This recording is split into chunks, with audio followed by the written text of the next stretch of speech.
Good morning to all of students. Chapter 12th Electricity और part number 13। कल हमने देखा था resistors connected in series. Simple था, न्यूमेरिकल भी सॉल्व करने आसान थे।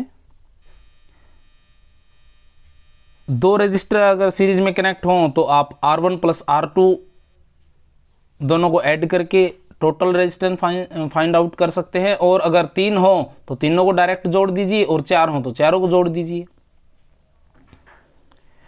अब नेक्स्ट टॉपिक है रजिस्टर्स इन पैरेलल। क्या हो जब दो रजिस्टर्स, तीन रजिस्टर्स या चार रजिस्टर्स पैरेलल में कनेक्टेड हों, तो उस केस में हमारे पास में कौन सा ऐसा मेथड है जिसकी हेल्प से हम क्या करेंगे, उन तीन रजिस्टर्स की जगह पे या फिर चार रजिस्टर्स की जगह पे एक सिंगल वैल्यूड रजिस्टर हम लगा दें। वो ही सिंगल वैल्यू रजिस्टर जो हमें लगाना है उसकी क्या वैल्यू होगी,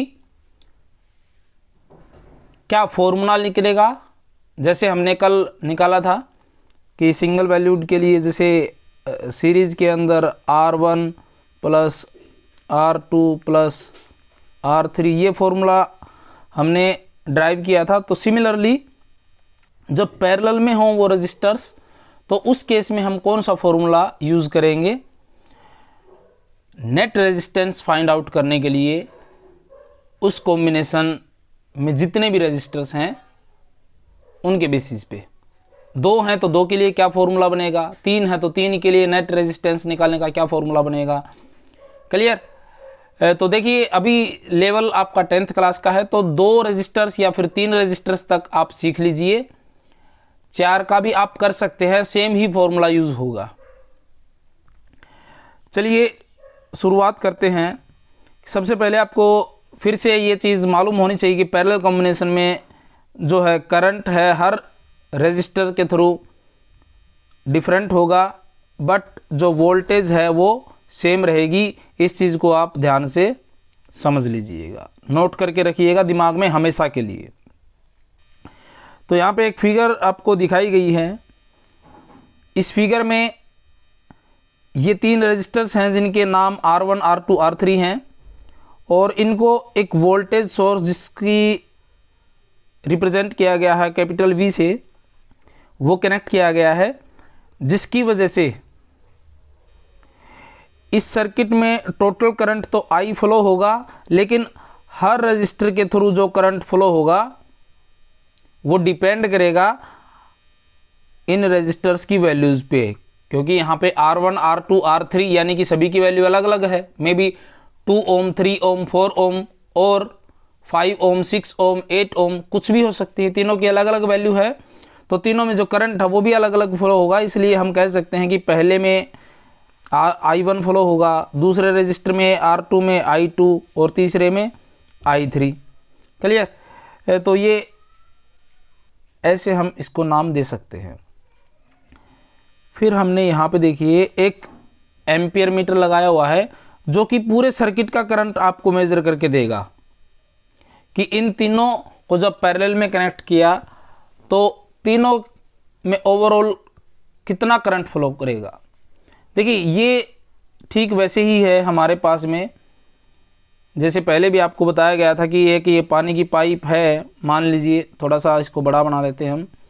ये एक पानी की पाइप है और इसमें तीन छोटे छोटे हमने पाइप अलग से कनेक्ट कर दिए। किसी का डायमीटर अलग है, किसी का कुछ अलग है। ये पहली पाइप है, ये दूसरी पाइप है, ये तीसरी पाइप है। और इनको वापस अगर आप जोड़ोगे, क्लियर, तो उतना ही पानी आपको देखने को मिलेगा जितना पहला फ्लो हो रहा था। यहाँ से जितना पानी जा रहा था, ठीक है, उन तीनों में आपने पानी को अलग अलग साइज़ के पाइप्स में डिस्ट्रीब्यूट कर दिया और वापस मिलाया, तो उतना ही पानी का फ्लो आपको देखने को मिलेगा। तो सेम वैसे ही है आपके पास में सर्किट के अंदर शुरुआत में जितना करंट आप भेजेंगे, वापस में वहाँ से घूम फिर के आएगा तो टोटल उतना ही करंट आपको देखने को मिलेगा। ये थ्योरेटिकल है, प्रैक्टिकली थोड़ा सा कम देखने को मिलेगा। यहाँ से करंट जितना एंटर करेगा, जैसे मान लीजिए 5 एम्पियर करंट यहाँ पे एंटर किया, तो यहाँ से जब बाहर निकलेगा, एग्जिट करेगा, तो हो सकता है 4.9 एम्पियर आपको मिले, क्योंकि जो हमारे कंपोनेंट्स हैं वहाँ पे हीट की फॉर्म में एनर्जी थोड़ी लॉस हो जाती है। चलिए अब देखो, प्रैक्टिकली अगर आपके पास में सर्किट है तो हर एक रेजिस्टर में कितना करंट फ्लो हो रहा है वो आप मेज़र कर सकते हैं। उसके अक्रॉस आपको वोल्टेज मालूम होने चाहिए। यहाँ पे जब ये पैरेलल में है तब ये तो बता ही दिया गया है आपको कि वोल्टेज तो सेम रहेगी लेकिन करंट डिफरेंट रहेगा। चलिए अब फटाफट देख लेते हैं। जैसे मान लीजिए ये आपके पास में पहला रजिस्टर है R1, इसमें आपको देखना है कितना करंट फ्लो हो रहा है। तो पहले आपको वोल्टेज पता होनी चाहिए। जैसे ये वोल्टेज मान लीजिए आपने 6 वोल्ट से कनेक्ट किया, तो हर एक के अक्रॉस 6 वोल्ट आपको देखने को मिलेगा, लेकिन करंट कुछ अलग रहेगा रजिस्टर्स की वैल्यू अलग होने की वजह से। तो यहाँ पे आपको वोल्टेज पता चल गई 6 वोल्ट है। इस रजिस्टर की वैल्यू अगर आपको मालूम है तो ठीक है, नहीं है तो आप एम्पियर मीटर लगा करके करंट की वैल्यू फाइंड आउट कीजिए।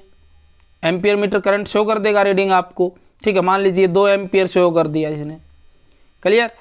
तो अब R1 की वैल्यू आप इजीली फाइंड आउट कर सकते हैं ओम्स लॉ का यूज करके, that is V is equal to IR1। यहाँ पे 3 अलग अलग करंट हैं तो इसलिए करंट को भी I1 नाम दे दिया है हमने।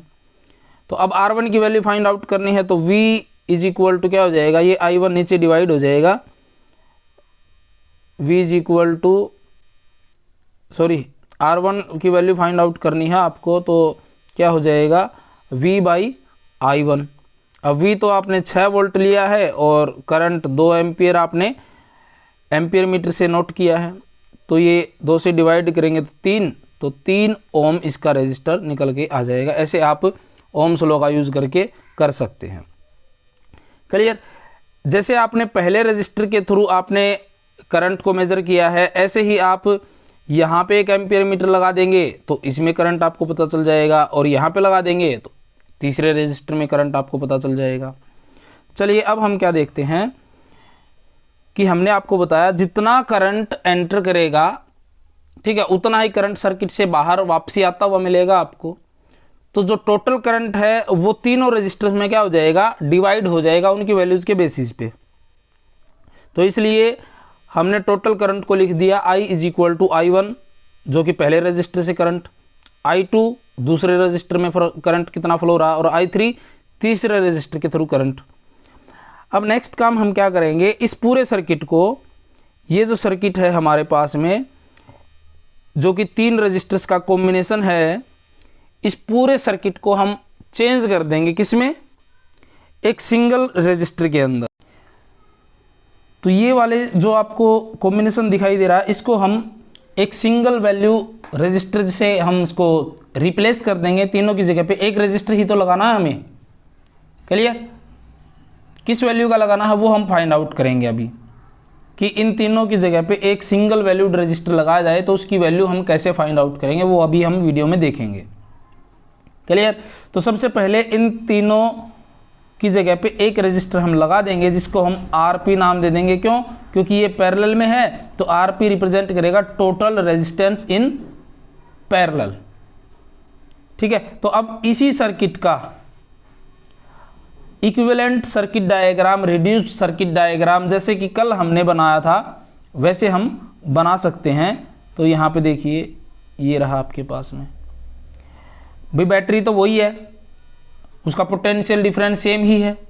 अच्छा, तीनों के अंदर करंट आपने कहा टोटल करंट I फ्लो कर रहा है, वो हो गया, और उन तीनों की जगह पे एक सिंगल आपने रजिस्टर ये लगा दिया जिसकी वैल्यू अभी हम निकालेंगे। अभी RP क्या रिप्रेजेंट कर रहा है, total equivalent resistance in parallel combination, ठीक है। ये टोटल रेजिस्टेंस ही है, बस P का मतलब है पैरेलल कॉम्बिनेशन में। तो यहाँ पे जो ओम्स लॉ है उसका आप सिंपल यूज कर सकते हैं। ये चीज़ आप देखो, डेरिवेशन दोनों जो आपने कल भी किया था और आज भी करेंगे, तो उसमें सिर्फ एक चीज़ का ध्यान रखना है कि वोल्टेज और करंट में चेंज कौन सी चीज़ हो रही है। कल जैसे हमने देखा वोल्टेज चेंज हो रही थी हर एक रजिस्टर के अक्रॉस, आज हमने देखा करंट चेंज हो रहा है। तो उसी इक्वेशन को बेस बनाना है आपको और चीज़ों को सोल्व करना है। तो आज जैसे हमने देखा कि करंट चेंज हो रहा है, हर एलिमेंट के अंदर अलग करंट फ्लो कर रहा है, तो उसी इक्वेशन को हमने बेस बना लिया। तो अब इस इक्वेशन पे यदि हम ओम्स लॉ अप्लाई करें तो हमारे पास में ये सेकंड इक्वेशन आ गई। इस रिड्यूस सर्किट, जो पहले वाला सर्किट है, उसके इक्विवेलेंट सर्किट के अकॉर्डिंग ये हमारे पास में करंट की वैल्यू आ गई। दैट इज, क्योंकि हमने पहले आपको बताया कि करंट चेंज हो रहा है तो करंट की टर्म्स में ही इक्वेशन बनाने की कोशिश करनी है आपको, और वोल्टेज चेंज हो रही है, सीरीज कॉम्बिनेशन है, तो वोल्टेज के अकॉर्डिंग बनाइएगा। चलिए, जो आपने इक्विवेलेंट सर्किट पे जो फॉर्मूला अप्लाई किया है I is equal to V/RP, ठीक है, वही फॉर्मूला ओम्स लॉ आप जो अबोव सर्किट है, ये जो अबोव सर्किट है, इसके हर एक रजिस्टर के लिए आप अप्लाई कर सकते हैं। कि जैसे ये मालूम है इसमें I1 करंट फ्लो हो रहा है, ये मालूम है इसमें I2 फ्लो हो रहा है, ये इसके अंदर I3 फ्लो हो रहा है, सभी के अक्रॉस वोल्टेज सेम ही है, V ही है, तो आप हर एक के अक्रॉस ये फॉर्मूला अप्लाई कर सकते हैं। तो हमें देखने को मिलेगा कि करंट जो फ्लो हो रहा है उसकी वैल्यू क्या निकल करके आएगी हर रजिस्टर के अंदर। तो देखिए R1 के थ्रू करंट की वैल्यू I1 ये आ गई, सिमिलरली I2 ये आ गया, इक्वेशन 4 याद रखना है। ऐसे ही I3 तीसरे रजिस्टर में करंट की वैल्यू ये निकल करके आ गई। अब हमारे पास देखिए इक्वेशन 2, 3, 4, 5 और एक ऊपर वाली इक्वेशन, पहली इक्वेशन ये रही, उसको हमने यहाँ पे लिख लिया ताकि ऊपर ना देखना पड़े फिर से। अब ये जो चारों इक्वेशंस हैं इनकी वैल्यू हम पहली इक्वेशन में पुट कर देंगे, यानी कि I की वैल्यू I1, I2, I3 सब की वैल्यू जो हम इक्वेशन फर्स्ट में पुट कर देंगे। तो पुट करेंगे तो देखिए हमारे पास V/RP देखने को मिला, I की जगह पे ये I1 की वैल्यू होगी, ये I2 की वैल्यू होगी, ये I3 की वैल्यू। अब तीनों में देखिए left hand side right hand side में V आपको हर जगह दिखाई दे रहा है, क्लियर। तो V can be taken as common and cut from left hand side and right hand side, दोनों तरफ से आप इसको कट कर दीजिए। तो क्या बचा आपके पास में, RP is equal to 1/R1 plus 1/R2 plus 1/R3, ठीक है। यहाँ पे एक मिस्टेक रहेगी हमारे पास, सॉरी, इस मिस्टेक को ठीक कीजिएगा। ये V कट किया तो ऊपर 1 बचेगा आपके पास में 1, तो ये 1/RP की वैल्यू है बेटा, ये ध्यान रखिएगा, क्लियर। ये 1/RP की वैल्यू है, ठीक है। यहाँ पे हमारे पास थोड़ा सा मिस्टेक रहेगी, this is the value of 1/RP, RP की वैल्यू नहीं आई है, क्लियर, ये 1/RP की वैल्यू है। तो अब हमारे पास में एक दूसरा तरीका भी है कि डायरेक्ट अगर आपको कोई न्यूमेरिकल दे दिया जाए, 3 रजिस्टर सीरीज में दे दिए जाए या पैरेलल में दे दिया जाए, तो उसको कैसे सोल्व करना है आपको। सीरीज में गिवन है तो डायरेक्ट ऐड कर दीजिए, लेकिन पैरेलल में है तो आप उसको उल्टा करके ऐड करेंगे और फिर एलसीएम लेंगे और फिर कैलकुलेट करेंगे, फिर जो वैल्यू आएगी उसको फिर से उल्टा करना पड़ेगा आपको, क्योंकि वो वैल्यू 1/RP की आएगी ना कि RP की वैल्यू, ठीक है। इसलिए हमें इस चीज़ को उल्टा करना पड़ेगा। जैसे आपने एलसीएम लेकर के सोल्व किया किसी वैल्यू को, ठीक है, वो वैल्यू आ गई 1/RP इज इक्वल टू 2/10 आ गई मान लीजिए, तो अब आपको इसको उल्टा करना पड़ेगा, RP इज इक्वल टू 10/2 यानी कि 5 ओम उसका रिजल्ट आएगा, ना कि 2/10 आप करेंगे तो वो सही नहीं होगा, क्लियर। ये तो एलसीएम लेने के बाद में, सोल्व करने के बाद में वैल्यू आई है, फिर आपको उल्टा करना पड़ेगा, और उल्टा दोनों साइड से उल्टा करना है, लेफ्ट हैंड साइड को भी और राइट हैंड साइड को भी, क्लियर। तो ये चीज़ आप ध्यान रखिएगा। अब यहाँ पे जब ऊपर वाली इक्वेशन, जो इक्वेशन नंबर 6 आपको बताई गई है, उसका आप एलसीएम लेकर के उसको सॉल्व करेंगे ना, तो डायरेक्ट शॉर्टकट ये आएगा आपके पास में। क्लियर? मैं इसका याद रखने का तरीका आपको बता देता हूँ कि कैसे आपको ये अब 1/RP की वैल्यू नहीं है, ध्यान रखिएगा, मैंने डायरेक्ट सॉल्यूशन आपको दिया है, ये RP की वैल्यू है। क्लियर? आप इस फॉर्मूले में डायरेक्ट वैल्यू पुट कर सकते हैं, लेकिन अगर आप ऊपर जो इक्वेशन 6 है उसके अकॉर्डिंग वैल्यू पुट करेंगे तो वो 1/RP की वैल्यू आएगी। क्लियर? एलसीएम लेना पड़ेगा और फिर सॉल्व करना पड़ेगा, जबकि ये आपके पास में डायरेक्ट है, ये आप डायरेक्ट यहाँ पे वैल्यूज पुट कीजिएगा और न्यूमेरिकल सॉल्व कर लीजिएगा। जैसे आपको R1 R2 3 बोल दिया गया, 3 रजिस्टर्स पैरेलल में है, तो सिंपली आप 1 × 2 × 3 आप करेंगे। नीचे क्या है, एक एक पेयर में आप मल्टीप्लाई करो और जोड़ा बनाओ और ऐड करते जाओ, यानी कि 1 × 2 करो, प्लस में फिर अगला पेयर ले लो, 2 × 3 लो, और प्लस में अब कौन सा पेयर बच गया है, 1 और 3 की मल्टीप्लिकेशन बच गई है, तो 1 × 3 करो, और ये डायरेक्ट आपको इक्विवेलेंट रेजिस्टेंस आपको दे देगा उस सर्किट का। बस इसको आप सोल्व कीजिएगा। ऊपर तीनों की मल्टीप्लिकेशन 3 रजिस्टर हैं तो, और नीचे 2-2 के पेयर बना करके, जोड़े बना करके उनको ऐड करना है। क्लियर? तो ये आपके पास में डायरेक्ट है, ठीक है, और 1/, करके आपको करना है, तो ध्यान दीजिएगा लास्ट में आपको दोनों साइड से उलट देना है। क्लियर? तो ऐसे ही अगर आपके पास में 2 हों रेजिस्टर्स R1 R2, वो भी पैरेलल में हो, तो उसके लिए भी आसान शॉर्टकट है कि नेट रेजिस्टेंस टोटल रेजिस्टेंस निकालने का। ऊपर देखो क्या बताया, जितने रेजिस्टेंस उनकी मल्टीप्लाई, 2 हैं तो यहाँ पे 2 की आपस में मल्टीप्लाई, यहाँ पे बीच में इनटू का साइन है, ये ध्यान रखिएगा आप, वो चाहे ना लिखिए आप, क्योंकि बड़ी बड़ी क्लासेस में जब आप एंट्री करेंगे तो वहाँ पे ये लिखा हुआ नहीं मिलेगा आपको। आप इस चीज़ को ऐसे अंडरस्टैंड कर सकते हैं कि ये R1 × R2 ही लिखा हुआ है। अब यहाँ पे 2 हैं तो 2 से आप 1 कम कर दीजिए, जैसे ऊपर 3 थे तो 3 में 1 कम किया तो 2 का पेयर बन गया। अब 2 ही हैं अवेलेबल, तो 2 के में 1 कम करेंगे तो 1 का कोई पेयर थोड़े होता है, तो आप 1 + 1 यानी कि पहला प्लस दूसरा डायरेक्ट ऐड कर दीजिए, तो ये आपके पास में रिजल्ट निकल करके आ जाएगा। ठीक है, तो उम्मीद है इतना आपको समझ में आ गया होगा। ये मोस्ट इंपॉर्टेंट फॉर्मूले से।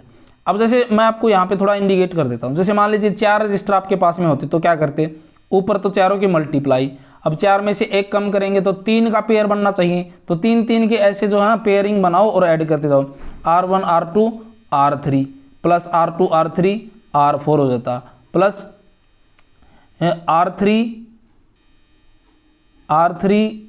R4 R1, और जो बच गया है एक पेयर और वो और लिख देते हैं आप। क्लियर है? तो ऐसे आप जो है लिख सकते हैं कि 4 रजिस्टर हों तो नीचे 3 के पेयर बना करके ऐड कर दीजिए, 3 हों तो 2 के पेयर, और 2 ही हों तो उसमें पेयर बनेगा ही नहीं, सिंपल आपको लिख देना है। अब थोड़ा डिफरेंस आप देख सकते हैं कि सीरीज सर्किट और पैरेलल सर्किट में क्या डिफरेंस है। ये सीरीज में और ये पैरेलल में आपको बोला जाए कि 2 बल्ब को पैरेलल में कनेक्ट करना है तो आप ऐसे करेंगे, सीरीज में बोला जाए तो ऐसे, लेकिन दोनों की कुछ एडवांटेज हैं, कुछ डिसएडवांटेज भी हैं। जैसे इसकी डिसएडवांटेज की बात करो, मान लीजिए पहला बल्ब फ्यूज हो गया, ठीक है, बीच में वायर कनेक्शन ब्रेक हो गया, तो दूसरे वाला बल्ब ऑन ही नहीं होगा, ठीक है। जबकि जो ये वाला केस है सेकंड वाला पैरेलल वाला, पैरेलल में क्या है आपके पास में, इसको सप्लाई अलग जा रही है, इसको सप्लाई अलग जा रही है, इसका सर्किट यहाँ से पूरा हो रहा है, इसका सर्किट यहाँ से पूरा हो रहा है। अगर मान लीजिए ये वाला बल्ब खराब भी हो गया तो सर्किट में करंट यहाँ से फ्लो होता रहेगा, यानी कि इसको तो सप्लाई मिलती रहेगी, ये तो ऑन रहेगा। क्लियर? तो इसलिए घरों में जो फिटिंग है वो मेनली पैरेलल में ही की जाती है। कई बार क्वेश्चन पूछा जाता है कि हमारे घर की जो फिटिंग है, यानी कि फैन का कनेक्शन, बल्ब का कनेक्शन, ट्यूबलाइट का कनेक्शन, टेलीविज़न का कनेक्शन, फ्रिज का कनेक्शन, ठीक है, ये सब किस में होते हैं, सीरीज में कि पैरेलल में? तो आप कहेंगे कि ये पैरेलल में। क्वेश्चन पूछे कि ऐसा क्यों, तो आप जवाब दीजिएगा, अगर सीरीज में कनेक्ट करेंगे तो उनमें अगर कोई एक एलिमेंट खराब हो जाएगा तो आगे सप्लाई नहीं जाएगी, तो बाकी हमारा पूरा सर्किट जो है वेस्ट हो जाएगा, आगे जितने भी एलिमेंट्स कनेक्टेड हैं उनको सप्लाई नहीं मिलेगी, वो रन नहीं करेंगे। जबकि पैरेलल में क्या है, एक खराब हो तो कोई प्रॉब्लम नहीं है, बाकी आराम से अपना काम करते रहेंगे। क्लियर। अब ये जो न्यूमेरिकल है, एक एग्जाम्पल है, ये आपको करके नोटबुक में दिखाना है और शाम तक भेज देना है मेरे पास में। क्लियर। कोई डाउट हो तो ज़रूर पूछिएगा। Thanks for watching the video. Have a nice day.